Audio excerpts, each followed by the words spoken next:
అయితే ఈ రోజు నేను చెప్పిన మాట ఆ రోజు ఈ రోజు నిలబెట్టుకున్నాం. దీనికి సమాధానం చెప్తారేమో చూడండి.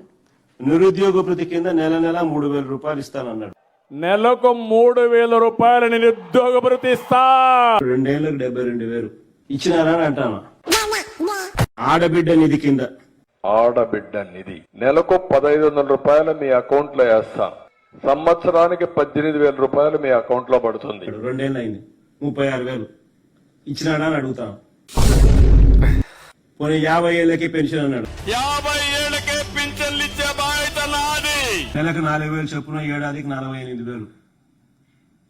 2 ఏళ్ళకి కలిపి 96,000 మళ్ళీ ఇచ్చినాడా అంటున్నా. అన్నదాత సుఖీభవ 20,000 రూపాయలు ఇస్తాను ప్రతి ఒక్క రైతుకి. 2 ఏళ్ళకి కలిపి 40,000 ఇచ్చింది. 10,000 30,000 ఎగరగొట్టాడు.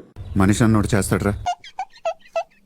ఎక్కడికక్కడ 3 సిలిండర్లు ఉచితంగా ఇవ్వడం. 2 ఏళ్ళకి కలిపి 6 సిలిండర్లు ఇచ్చింది. ఎంత అంటే 2 సిలిండర్లు, అది కూడా అందరికి ఇవ్వాలి. మొత్తం చూసుకుని అన్ని ఇచ్చేయాలి. మరి ఇన్ని 420 చేష్టలు చేస్తా ఉన్నాడు. చీటింగ్ కేసు పెట్టి ఈయన మీద బొక్కలో వేయాల్సింది కాదా? అంతేగా ముగ్గురిని బొక్కలో వేయాలి. చీటింగ్ కేసు పెట్టి